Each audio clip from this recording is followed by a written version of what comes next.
ఈ ఎక్స్పీరియన్స్ ఎట్లుందో ప్రిన్స్ గారితో స్నేహం కూడా అట్లనే ఉంటుంది. ట్రిప్కి వెళ్దాం అనుకుంటాం, వెళ్తాం కానీ అక్కడ ఇంకేదో జరుగుతుంటుంది. బట్ యాక్చువల్లీ ఈ సినిమా ముందు నన్ను చేయమని అడిగిండు, ఏం సినిమా రా అంటే అది బేసికలీ చాలా మంచి మోటివేషను, ఇట్లా అందరు సూసైడ్ల మీద దాని గురించి మాట్లాడదామని చేద్దాం అనుకుంటున్నా అంటే, అరే నువ్వు ఈ బస్ స్టాప్లు మెట్రో స్టేషన్లు ఇట్లాంటివి చేయరా బాగుంటుంది, లేకపోతే డిజిటల్ చేయి, నేనైతే చేయనని చెప్పిన. నేను సరే పోయి నేను ఇంకెవరితోనైనా చేసుకుంటాను, అసలు లైన్ ఏంది చెప్పురా అంటే ఇదే ఇట్లా అది కాదు, ఇది వేరేది. బేసిక్గా ఎవరు సావద్దని చెప్పడం అన్నాడు ఈ సినిమా బేసిక్గా. సో ఇది అట్లాంటి కథ అంటే మరి ఇప్పుడు ఇది మరి ఇట్లా అది సినిమా ముందు వస్తుంది కదా, ఇట్లా నా 2 గాజులు అమ్ముకున్నా దీన్ని అట్లా తీస్తామేమో అని అడిగినా నేను బేసికలీ. లేదు అట్లా తీయను, మంచిగా తీస్తా అన్నాడు. బట్ ఏమైతే నేను నాకు ఇయ్యలే క్యారెక్టరు, ఒక బల్లి క్యారెక్టర్ ఇచ్చిండు దాంట్లో.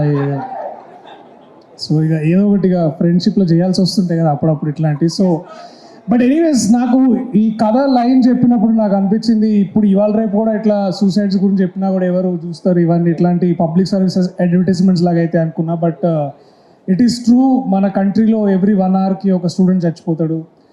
And especially after Covid, especially after 2022, 2023 తర్వాత మన సూసైడ్ రేట్స్ చాలా పెరిగినాయి. They increased by 12.4%. ఇది నా డేటా కాదు, నేను ఈ సినిమా గురించి చదువుతున్నప్పుడు అంటే చెప్పినప్పుడు ఐ వాస్ థింకింగ్ NCRB అని ఒకటి ఉంటుంది, నేషనల్ క్రైమ్ రికార్డ్స్ బ్యూరో అని ఏదో ఉంటుంది, అట్లాంటిది నాకు తెలియదు మళ్ళీ, అంటే కరెక్ట్ డెఫినేషన్ తెలియదు. So we're the 6th most depressed country అంట. So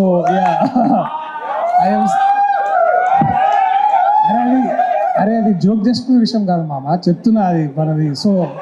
so why we should watch a film like this, ఎందుకంటే మేబీ ఇప్పుడు మీలా ఇట్లా అరుస్తున్నారు కదా, ఏ గీ మామ, ఏ కౌశిక్ అని, మీరు అందరు ఇంకొక 2 పోయి చెప్పండి, సో దట్ ఇంకొక 2 చూడొచ్చు. So we can create awareness about mental health and suicide. And ఇట్లాంటి సినిమాలు కూడా అవసరం బేసికలీ.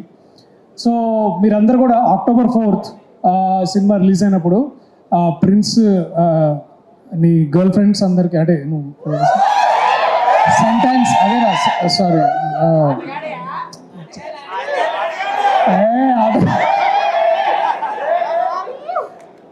ఆటగాడేవాడు, చాలా మంచి ఎమోషనల్ ఆటగాడు అన్న, మంచి యాక్టర్ అని చెప్తున్నా బేసిక్లీ. మీరు అన్ని డబల్ మీద వాడు ఎమోషనల్ మంచిగా బాగా సీన్ చేస్తాడు. సో ఇక్కడ బస్ స్టాప్, ఇక్కడ కలివాడు, అసలు అంత ఎమోషనల్ సీన్ చేస్తాడు నేనైతే ఎప్పుడు అనుకోలే.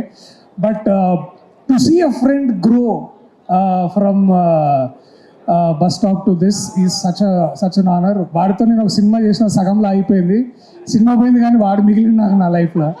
సో